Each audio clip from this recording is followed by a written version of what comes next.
to the Startup Grind. Brilliant. Let's go towards the questions from the audience.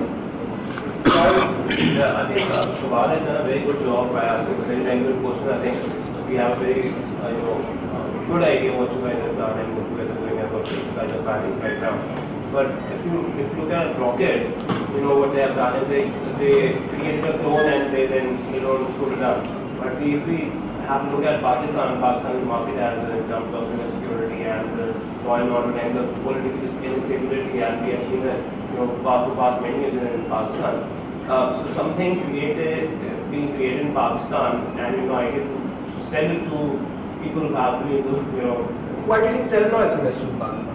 Telenor invested because Telenor Pakistan is a very good market and they came here to stay for good, right? Yeah, so no, but like I mean, this is my question. Why do you think Orascom invested in mobile? Yeah. So everybody divests. And there's nothing wrong with it. I think the whole mentality of a state mentality, gee, I have a company today and I'll have it for the next 50, 60, 70 years. That's very old school, right? So basically, what acquisition really allows you to do, it allows you to grow because suddenly you have more money. Acquisition doesn't mean the end of a company. Acquisition means suddenly you have more money to get a bigger market share. Yeah, so so at the end of the day, the idea is to create a clone and sell it to someone, right? Not anymore. That was the philosophy before Rocket. So Rocket Internet, the name actually came into I think 2007 or 8. Yeah. Mentions I mentioned eBay and Google. That was actually pre-Rocket Internet. So that's what the founder's background was. Okay. So having said that, and also to answer the first question, think about it, security concerns, etc., etc. At the end of the day, Rocket selling fashion in Pakistan, what are the two numbers you need to look at? You need to see, is the fashion industry growing in Pakistan despite security issues? Yeah. If the answer is yes, then you invest. Is the internet market growing? If the answer is yes, those are two things you look at. The security, in spite of that, the growth is there, security doesn't matter. Yeah, every day when you see, like, people are getting more fashionable. Like, people from smaller towns in Pakistan are seeing cable TV. They're seeing trends. Facebook is now a feed for what's fashionable, what's trendy, across the globe. So basically, people are getting more fashionable. They're spending more, both men and women, right? So the market is growing. And in terms of Rocket, so yes, they sold it $1 million, but now the goal is, hey, there are other ways to essentially raise money. And I think you also mentioned that I'm talking about the company overall itself, right? Working out, selling it to someone. So you also mentioned that that you can also go for IPO if someone doesn't come up big, so you can also go for local IPO and not necessarily local IPO, it can be international IPO. Okay. So, and beyond that, listen, even if it's a strategic buyer, like tomorrow, if like who are the big buyers in the world? The big buyers are basically the Amazons, the eBays, the Googles. They're not coming to Pakistan. The thing is, everybody is, we talking about. They're not, sorry? Coming to Pakistan. Why? They will. They will, but they're not. They're just waiting for the market. Do you know what Google's mission statement is right now? To bring the next billion people online. And the 6 countries that are identified where they'll come from, Pakistan is one of them. It's Indonesia, India, Pakistan, China. That's in the region. Yeah. So, and Google has recently set up a team based in Singapore at the moment, but they focus purely on 3 countries, Pakistan, Sri Lanka, Bangladesh. Yeah. And the team's entire intent is to actually get more and more involved in Pakistan. So Google obviously thinks there's a lot of future coming from here.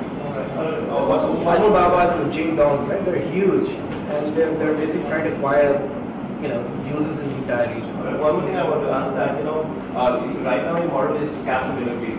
Let's suppose down the line we get all the merchants options available. So we actually accept payments online as well. We have, because we're a German company, for a German account, we already do that. Alright. So we're already giving people that option. Having said that, people are not really taking up that option. The security is there, so they prefer doing that. So the only thing is that right now it probably costs us a little more than it would otherwise. Yeah. Having said that, for the customers, it's the same thing. They don't really care whether it's UPI or the back or whether it's someone in Germany. So suppose if the credit card option is there already there, and people can also be able to pay online through their online bank accounts. Would that play? That's coming through. So basically, probably by next month or so. Great. First of all, thanks for sharing this. Startup e-commerce, the biggest job in Pakistan is the population.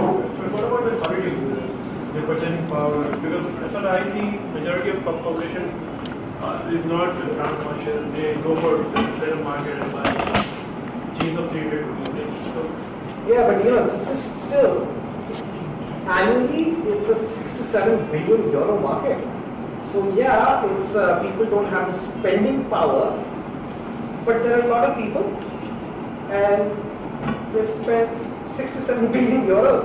6 billion euros last year, 7 billion expected in 2014. So keep in mind that a kurta on Daraz can be something like maybe Sanya Masakya selling them at 20,000 from another local brand selling them at 1,500. So there's something for everybody out there, right? So unlike a physical store, because we located in government malls, Clifton or we're located in Henley or located in Gilgit, you don't have to customize the assortment to who's walking into that store.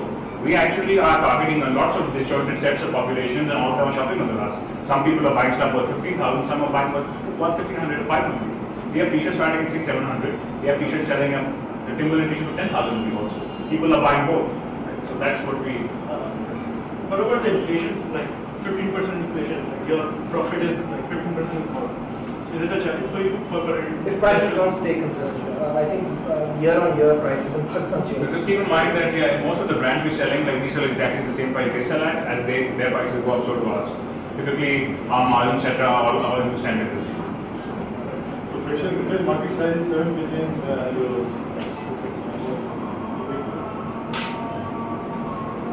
Those aren't our figures. You can find out online how big the market is. Okay, Farah? My name is Farah and I have a question with you. How do you see your competition coming in the next 2 or 3 years? How would you cope with that competition? So, is there any competition? There's not really any competition right now.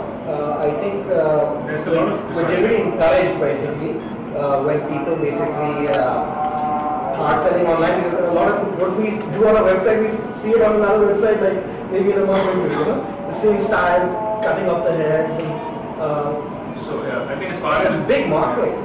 As far as being an across-the-board fashion online player is concerned, there isn't a lot of competition. There are a lot of other players focusing on smaller niches within the market or doing things maybe at a smaller level, but I don't think anyone is at the level of selling 400 fashion brands with 14,000 products online right now. So a lot of smaller players, but at the moment there's no large players. And secondly, we feel in this kind of sector, having a first mover advantage is very, very important. So I think if you can go out there, establish yourself as the destination for consumers and suppliers, then the more established you are, the harder it is for anybody else to come in. So maybe, I don't know whether someone's coming in or not right now internationally. Having said that, it's much easier for them to do it today than say 2 years from now. But I also thought if any competition comes in a large organization on the online stores, how would you compete with them? I think it will be a good thing. I think even the small competition right now is a good thing. The reason it's a good thing is that consumers are seeing more advertising for e-commerce, and that in general builds confidence and trust. Right? Yeah, and ever since we started, I think a lot of other people have started selling online as well.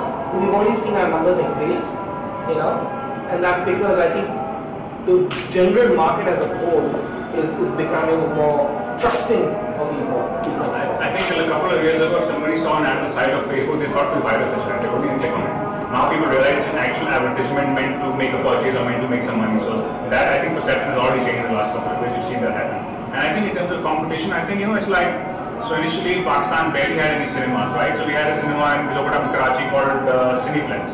People said Atrium Kulra Cineplex is going to die. What are we seeing now? There are 10 cinemas in Pakistan, and all of them, there are, I think, 250 screens expected to open in the next 2 years. And there seem to be adequate movies out there for everybody.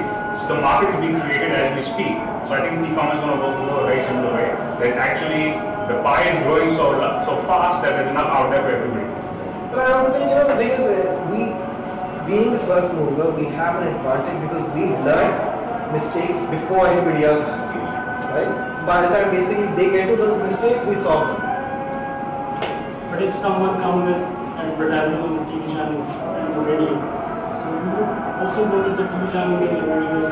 Yeah, I'm sure we'll compete. We're going to compete. We're not against the idea, we just feel we're waiting for the right time to be honest. So it's not like we feel it's not Why don't you start right now? There's no competition right now. That's fine. Any other question? Yeah. Okay, Daraz. You said something that you guys have recently started doing last mile distribution, right? But I'm sure that majority of the delivery, especially if, like you said, not tier 1 or 3 cities. For example, if it's outside, it's Sahiwal or Mandi, whatever. You are relying on the services of TCS networks or what. So, I mean, are you planning to, like you said, that you want to do the last mile distribution? That would mean having set up as equivalent of DCs. And secondly, TCS has started doing its e-commerce thing, and again, this is what they did. So TCS actually launched the e-commerce before we did. Yeah. Yes, right. So are we gonna get full scale into the logistics business? I don't think so. That's not our core business. The only reason we're doing it is because fulfillment rates are better with us, and the return process is easier for the customer. I think we do it where in whatever cities it makes sense in. But listen, we're happy with TCS and Lepers in tier 3 cities and tier 2 cities to an extent as well. And I don't think there's a plan to get to tier 3 cities. But like you, I mean, your products, being delivered by TCS, the customer is saying that TCS guy is coming and delivering. Yeah, so like Amazon ships products basically. Who is it delivered by? FedEx, UPS, USPS. So. One last question. Okay. What's your criteria for selecting brands to be on the roster? Well, to be honest, we don't really have. So what we do is as long as the product is of decent quality, we feel like the price is reflective of what we're selling it for. So we're more than happy selling those brands. Do you have scouts that go out into the market? Well, we actually have about a 20% team whose job it is to get new brands on board and to kind of maintain relationships with them. So we have a team. I think initially there was a lot of them going to the market. I think with time there's a lot of people contacting us directly as well. So it's a mix of both things. Because we have about 20 people doing that on a daily basis. And do you ship abroad as well, or you just We started shipping abroad I think about 6 months ago. Having said that, we haven't really spent a single cent marketing that as yet. So, but we still get I would say about 50 odd items a day which maybe sell abroad. But it's not like it's not word of mouth right now. But yeah, we ship abroad. Okay. You have one question? Yeah. I just wanted to ask that a couple of months ago, Faisal Khan was there, who's an expert on payment systems, and he quoted about 750 e-shops in Pakistan.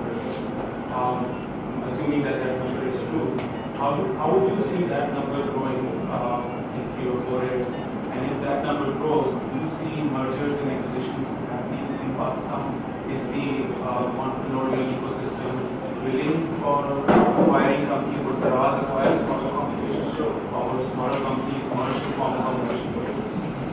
So I don't think we're going to acquire other companies, but we are going to allow perhaps millions of small businesses to open up in the marketplace. We already doing that, to be honest, right now. You can do that also right now. We have brands which are essentially, we have a lot of boutiques, for example, who have, say, maybe 20 parts at one time and they're already on the us. So we're trying to automate that a little more so people can do it a lot faster and manage their stuff a lot better, but we already have that option. And having said that, the e-shop, I think that also involves a lot of people. Facebook shops also, a lot of brands who have their own online websites as well, right? So a lot of brands, large brands, they have their own online store, they have a website, they get orders, they process them, but they also work with Daraz or maybe with somebody else also. So that's not really all necessarily like a bad thing. But isn't that creating clutter for the customer who's getting the same product from 7 sources? And then that so we're going to do it like Amazon has, where it's a unique image. So eBay has like let's say it's selling one thing, it'll show you like 40 images. Okay? So we're going to have a unique image, but our goal is to allow every woman in Pakistan who thinks she can design clothes to eventually sell. And I think that's where we need to be in a couple of years. So won't a service like price comparison or it's unique, right? So most of what we sell is very unique. So how do you even compare the price? But for cases which aren't unique, or products which aren't unique, which are like on the own services which are based on a comparison model, that you can. I think the price is probably more relevant for electronics. Sources selling the same product. Yeah, I don't know. But to be honest, okay, the way we work a very different way. If we're selling, we'll be selling J.Launch from next week, right? So what's going to happen is they will sell it on their website, in their store, and you will sell it on Daraz. Everybody will be the exact same price. That's part of the contract we have. So the idea is, unlike say shops or selling phones online, you're not competing for 50 rupees every day, and 50 rupees come and we get more sales. It doesn't work that. The fashion sector is very different. Just keep in mind, Pakistan is very, very, very, very unique. And the big difference is because here it's essentially people buying from various channels. Whoever's getting a good deal is selling it for less. Here, Ego is sitting here, Junaid is sitting here, Khadi is sitting here. Fifth Avenue sitting here. So they are selling directly or through one level away from where they are. So that's why the prices are very controlled. So I think in terms of price comparisons, maybe जो दूसरे like marketplace pure marketplace models हैं, उनमें price comparison may be a little more relevant. Electronics models obviously, because most people who actually will buy online in Pakistan electronic products are essentially searching online for the cheapest price, right?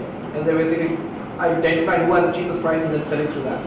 And buy through that. So I think we're a little more unique in that sense. Most of the products that we have are unique, and suppliers are mandated to sell product at the same price as they've listed the product on our website. Because it's fashion specific, is fitting of clothes an issue?